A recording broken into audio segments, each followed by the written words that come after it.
Hello everyone, and welcome back to another video with Adventures of the Memory Makers. I'm here with a good friend of ours, Tom Fowler. Tom and I go way back, what, July? June, right? June, July, somewhere in there. Whenever the boil was. Yeah, I think it was July. So. Okay, July. Tom finally made his way up to pick up his camper today after a few wrong turns. But we're here, and we're here to show Tom all the modifications that we did to his camper. We picked this up, what, about a month or so ago? Yes. And Tom kind of gave us free rein and said, this is what I want, make it happen. So today we're here to go over everything with Tom and show him. So we're just going to do a quick walkthrough video and show everyone what we did to Tom's camper. And your camper is a 2013? 2023. Yes. Bushwhacker12SK. Right. Yeah. So you're right. I bought it in June and came to the boil in July. Yes. Oh, you'd only had the month. Yes, I'd only had it a month. Oh wow, yeah. So, yeah. Well, I think it's a little different than what it was when you saw it the last time. Quite a bit. Well, I ran into the Wizard of Mods, and now here we are. Here we are. So, like I said, we're just going to do a quick walkthrough here. We're going to start out here on the tongue and kind of just run through some of the things we did. I wrote everything down. Well, we got like a page and a half of things that we did to it. Yeah, I mean, it's a pretty lengthy list. Absolutely. But the first mod that I always do to anybody's camper that they bring to us is we spray the hitch with dry graphite. And I did that for you down in North Carolina. Best thing ever. Yeah, it's amazing. I mean, this $5 can of graphite sprayed on this hitch and up in that ball area just makes this work so much better. Oh, so much better. Where did you get the idea for that dry graphite? Oh, I got to give props to this. Brian Smith of DIY Outdoor Life actually introduced this product to me. I'd greased my balls and hitches for a long time, and it worked, but you just get dirt and grit and everything on it. Yeah. Once this dries, nothing sticks to it. This is magical. It is magical. I highly recommend it for everyone. Exactly. That's why I give everyone a can, so this is your can to take with you. Awesome. Thank you. So then working our way back down to the tongue, we moved your LP tank. It used to sit down in the frame rails. Yes. So in order to have room for this Harbor Freight tongue box, we popped this up on top of the frame rails, and we've got as close to the jack stand now as we can get. But that gives you room to access the lock here on the tongue box. So we added the Harbor Freight tongue box for you. And inside of it, we've added a 100 amp hour lithium iron phosphate battery from Hqst. So this was a big one. This was a big one for me. I really liked this. You wanted that. So, yes. So we got you on the lithium power now. And then we've also got a Victron lithium charger right here, which is tied to an outlet port over here, so you can just plug in your extension cord and charge that. And you and I discussed this back and forth. We decided to do away with the interconnect between the WIFCO box. Yes. So that it's not physically charging your battery. Yes. Because of the way that it tries to charge. So you're charging now strictly off of that battery there. And then you've got a solar controller here, which we don't have any panels yet because you're still trying to decide what direction you want to go with that. But the box is also set up for external power. So you can see we've got our Licitti power station sitting down here, and you can't leave with that. That's mine. You're not taking it with you. No, that's connected to the trailer. It is connected to the trailer now, so you can power your camper directly off of a power station when you get a real one that has 12-volt power out. Right, right. So and he's making fun of me. For you guys that don't know, I have 3 power stations currently, 2 which I bought from Brian Smith, by the way, and none of them have a high output. Yep. And so Sam said if I would have inquired about this before, I would not have 3. I would have 1 that could be a do-all for me. But you got a great deal on those. So I did. A fantastic deal, absolutely. And it's like everyone. Most people buy power stations, they get it, and then they realize what they actually need or want. Right. And you know, I did the same thing. You know, and I've gotten different power stations to do different things. Sure. So we got that all taken care of there. And then one of the things Tom wanted us to do was to go over the camper and make sure that everything was sealed up tight.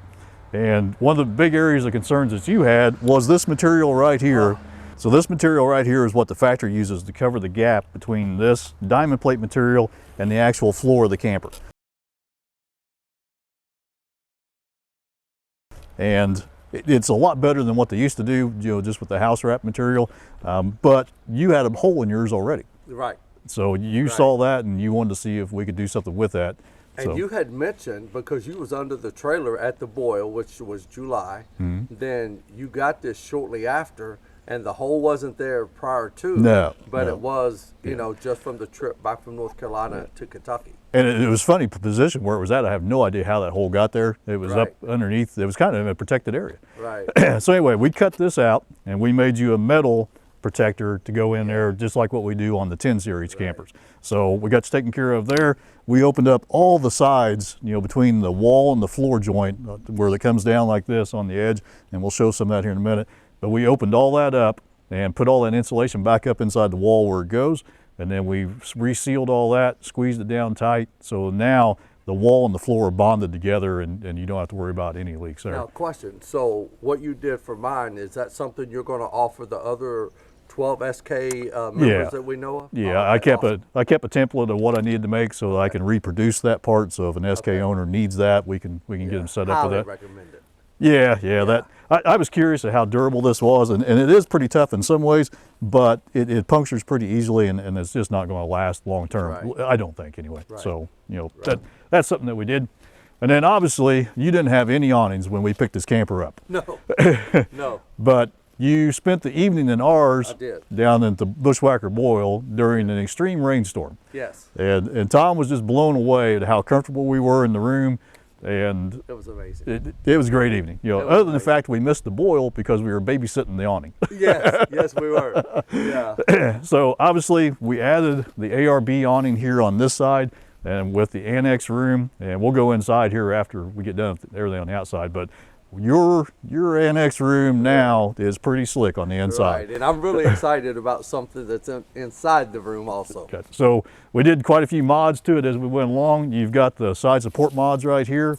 I did the Haylard mod that we have on our channel with the line so that you can pull this, and it makes, I stuck this on here this morning in just mere minutes versus the old way of struggling across. So we'll work our way around the camper here. It's supposed to be pretty breezy today, but so far we're lucking out. Here on the back side, you can kind of see what we did. In order to achieve what Tom wanted on the inside of the room, I had to actually box out around the fender here. So I cut this all out, boxed around the fender, so that now once we get inside and you see what that achieved for us, you'll understand why we did this. But you know, it was a really tight fit. Right. I mean, I played with it back and forth. Right. I couldn't bring because at one point we talked about not including the refrigerator door. Right. But because of your slide out back here, I didn't want to slide it back any further, not do that. And there was just enough room to make this happen. Right. And for those that don't know, this is actually a slide out sink and a cooking grill. Yep. Yeah. Yep. So flat top cook. Flat top. Yeah, Yes. so- Oh, this right, that door right there? Yep. Yes. This opens up and Yeah, this will- that pulls out. Kitchen slides out. Yes. Oh, okay. Yeah. I still haven't quite figured that out. Oh, really? Yeah, I've got it out a couple of times, and it seems And to work. also for the 10HD owners, you know, that wheel would be completely covered. It would be. Yeah, that'd be Yeah, inside but the for room. this, Yeah. you had to make a mod. Yeah. So I added this power port back here, and that powers your light for the room inside. You know, normally I put that up higher on the 10 series, but because of the way the 12 is laid out, and to keep the wire hidden inside, that was the best place that I could find to put it. I'm still blown away by the amp hours, or not the amp hours, but the watt hours I get with the lithium versus, you know, the battery I had in there. Yeah. Plus, it's so much more usable. You can use it all the way down to about 5% versus 40%. Right. So, you know, we came around, we sealed everything up underneath. So all the joint, that wall joint and everything are sealed there. There were some really goofy things, and I'll be putting a video out as soon as I get a chance on the things that I found underneath your camper, so people can see what things that I look for and try to fix when I go underneath campers for people. That was one of the major things, Sam. Like you had been under my trailer looking, and then we had that nearly inch or so gap in between the walls that that wasn't there prior to. Yeah, so, and that's another thing in the video that I talk about that's going to be coming out is, you know, this is something that you really need to do to any camper, is roll underneath it once or twice a year and just give everything a good looking over to make sure that something hasn't changed, because since July to October, you had a gap open up that I know that I didn't see in July. So coming around to this side, one of the things, I remember when you pulled up with your camper and I saw those 2 drains hanging down underneath here. Yes. You know, it just drove me nuts. And Yes. and so I shortened those up. They're right just below or right inside of that frame rail now, but they're not hanging down 6 inches, you know, to get caught on things going down the road. And it just looks so much cleaner having that done there. So, you know, same deal, we sealed up this side. Not a whole lot of work going on there. We've got a Napa maxi-track awning up here, another 8 foot by 8 foot awning up above.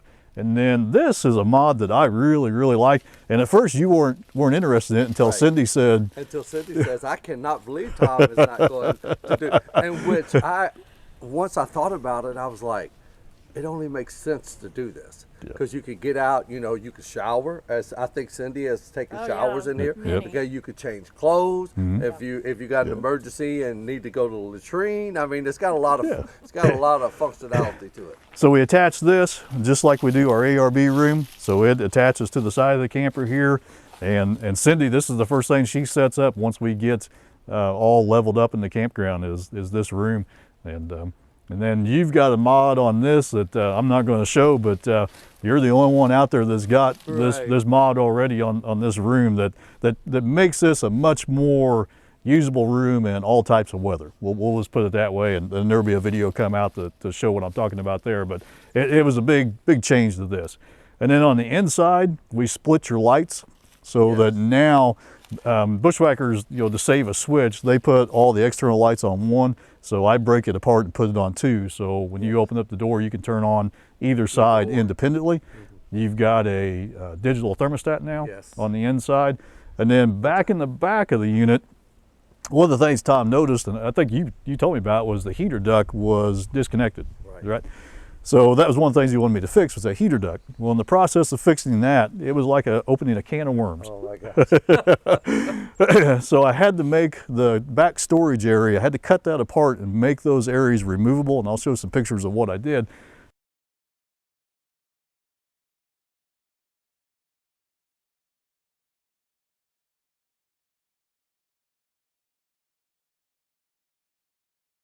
But now you can access that back storage area, the mechanical area underneath it. It was so boxed in, you never could have reached it. Yeah. So one of the things that led to was the water pump, you said had very low flow. Well, it's because the line was pinched. There was hardly any water being able to go through it. So I redid that. We put the water pump underneath the camper. And now you have access to the winterization valve. You have access to that filter screen. The filter, absolutely. Yep. That's what I thought was a big plus, having that easy access to that filter. Absolutely. You just pull it off, spray it out, boom, put it back, good to go. And then the other thing is there are actual valves to bypass the hot water heater that were buried back there that you never could have accessed. Right. So now you can remove that side and just reach down in there and turn those valves if you want to. Right. So that was a huge thing on the inside there, and I'll put some pictures in there of what we did. I remember when you very first opened it, and you sent me pictures, and you were like, oh my goodness, right? We won't share the text that went with those pictures, Oh, but yeah, it was bad. It was bad. I mean, we did so many things to this. Like I said, it's 2 pages of different mods, but this hits the high points right here. And but we got one big one left to show. You want to go inside and check it out? Oh yeah, absolutely. All right, so we'll shut this off and go inside. All right, Tom, you ready to check this out? I am. Wow, feel how much warmer it is from the heater of the unit being on. No, actually, that's my little buddy. Little buddy, okay. I was getting ready to say, oh my goodness, because the door was closed. Yeah, no, you could, but here's the thing, heat rises. Yes. So, in the way that we use this in this time of year is we'll have that little buddy heater going out here, and that preheats our cabin. Right. So then at night when we go to bed, then we flip on the cabin heat. You do? Yeah, okay. And then that keeps the cabin nice and warm. We shut that off. Now, a question. Yes, sir. So, is that something you could still use? And because I think that would keep the chill off in there if you had that door open, right? And so, in other words, if you had some venting going on here, do you feel it would be safe to have that door open and let that heat come in? You could, but here's the thing. So that is a non-vented heater. Yes. And so when you heat an area like this with a heater like that, you can feel the moisture in this room right now. Yes, you can. Okay. Very true. The heat in your camper is heated. It's just like the heater in your house. There's a heat exchanger that hot air flows through, the cold air from your house flows over, and there's a heat exchange, and then that hot air comes into your cabin. That's dry air. Okay. So in order to keep condensation down inside your heater, I wouldn't heat the cabin with that. Makes total sense. I just have this out here because Cindy's so cold natured, you know, and in the morning she can sit out here and have her coffee, and it's nice and toasty. You know, we got the center pole here because you and I are both tall. And that's the funny thing about these rooms is it's a cube. Yes. So the awning roof isn't actually attached to the ceiling of the room. Right. So the ceiling droops. So I use these center poles, one to get my height back and two to get some slope, so in case it rains a little bit. Sure. But the neat thing about yours is this little door right here. Oh, yeah. So This is what I'm excited about. Oh, right yeah. would you like a cold one, Tom? It's been a long trip. It's been a long trip. Yeah, absolutely. So on an SK, they make a refrigerator door. And one of the changes that we did was you had a dorm style refrigerator that had in here. So we made you a slide on a pull out. And now you've got a 30 quart, 12 volt Wesonoros refrigerator. And I looked and looked, and this is a neat refrigerator because it's square. Yes. And this is the only one I could find. And it's within about a 1/4 inch of that top. And you know, I got plate steel down here for the bottom of your slide, so I got the strength, but I don't have any extra height. I mean, it works really well. And the thing I like about this refrigerator, it's got a light, so you can see your Diet Coke in there that's nice and cold. Oh yes. So you're set up and ready to go, buddy. I am good to go. So that would have been great to have that night that we yeah. had to boil and somebody had to sacrifice. Remember we were To go to the cooler. Cindy and I were doing rock, papers, and scissors to see who was going to make the run because it was just pouring buckets. Buckets. I mean, water was running down the street. Your float floated down the street, and I kept losing, so I kept having to run. And then I hit my head on the latch or the camper shell door. Yeah, so it notched my head. Yeah. So yeah, if we'd had an SK at that time and that door had been inside, then He didn't keep losing. He was being a gentleman. To his beautiful pride. so this He is was the being smart is what he Yes, he was. Yes, he was. so the SK, you know, because it has this extra door, you know, and the moment I saw your camper, I knew what I wanted to do with it. I wanted to do this mod to this camper because of that door. I mean, you put your chair out here. I mean, we had our love seat out here. You had a chair. We were sitting in here. I mean, we never would have got wet. No. So, you know. So does this door stay up? Yeah, there's a magnet in it. Okay. Yeah, so there's the metal and then the magnets in here, and it works through the room. But like I said, I had to slide everything forward, and you can see I'm right at the corner seam here in order to have that tie. And one of the interesting things is we've had like almost 20,000 views of the video where we did this to our 10 series. And one of the things that people ask me on the Bushwhacker camper, you can see that the door is off the wall here a little bit. So it makes, you know, a ledge to hold this, and then we do this modification board down here to give the corners for this rubber gutter track to butt up to, because the only tension in this system is the 4 corners. So on this door, it's different because it's flush. It just comes off smooth to the camper wall. And that, I was glad we were able to keep your camper for a while because I left the room up for a week to see if that was going to cause an issue with this pole in the corners, and it did. So what I did, and you can barely see them, is I made 4 corner blocks. They're a radius that match the trim of the door, and they screw on right there. And what that does is it backs up that rubber gutter track. So that way, the pull of this shock cord around here is actually pulling against these 4 blocks, and it's gone nowhere. So, so for people out there that want to do this mod to a door that is flush, this is similar to what you would have to do in order to get this to work with that rubber gutter track.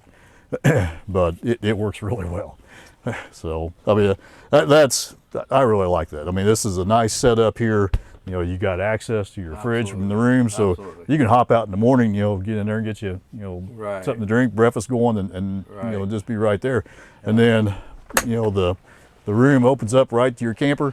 So like I said, you can preheat the camper with that. Well, this has to go to the other side. We know that already. Yeah, so that door opens up to the other room over there. So, you know, just a really neat mod. It took a while, I'll admit, because it was the first one, so I was kind of working through it. Sure. But Now, did we confirm that that little switch right there cuts off the It power does. to the 12 volt, right? Yeah. I thought to the fridge. so what Tom's talking about is there's a switch right inside his camper here on this wall, just a simple rocker switch, and that actually powers the camper or the refrigerator up here in front. So you want to be careful, you know, if you're asleep at night and rolling around or just hit that with your Right. pillow and rock that off. So you would shut off power to your Yeah. refrigerator. So, Yeah, I'm actually going to rearrange all of this. okay. Yeah, to get that over on the other side to where when I come out of the bed, then I walk out into the room. Yeah, and that's movable enough that you could, you know, depending on how you set it up. And that's the thing about that ARB or the Kickass room on the other side. So anytime we stop to spend the night, if it's one night, that room goes out. Right. So this room, generally we don't put out if we're just Sure. going to spend one night. Sure. So we use that room every time. So if you're going to use that room, then you might put your bed on the opposite side so that you can go in and out of that room. And then if you've got this room set up as well, you know, you have that capability to move Right. move it around as needed. But Absolutely, yeah. and then we got you a pocket here on your fender. This is where I store my wire, and this is I modify your cable here, shorten it up, and then plug it into that port that we showed on the outside Right. there. So that's where I stash that when I put everything away, so I know right where my cable's at. Right. And then this we shorten up. I actually steal a pocket off this to put on the fender, Right. and then you can put, you know, headlights and stuff like that in there. And Right. to have that fender covered in the room, you know, that's just a table. I Right. mean, you can set your Absolutely. drink on there, and you know, anything you want. I mean, it's Because I remember when we were at the boil, there's where Cindy and you were sitting was on that side, and you were using that Oh, yeah. on Yeah. yours as a table. Yeah. I'll never forget it. A couple of years ago on the Bushwhacker page, there was a lady that I forget what her question was, but she referred to the fender as the table over the tire. She couldn't remember what the fender was Love called, it. but she just called it the table over the tire. And ever since then, Right. that's what it is. It's the table over the tire. Totally works, right? Yeah. Yeah. So, Yeah. so we got a lot to do today. We got a lot to cover. We do. We got to show you how to take all this stuff up, Sure. you know, put it down, set it up. Sure. We got to go over all the electronics, you know, Sure. everything that we did there. So just wanted to run through this quick video here, share it with Tom, you know, longtime friend, you know, July, going on a lifetime. Yeah.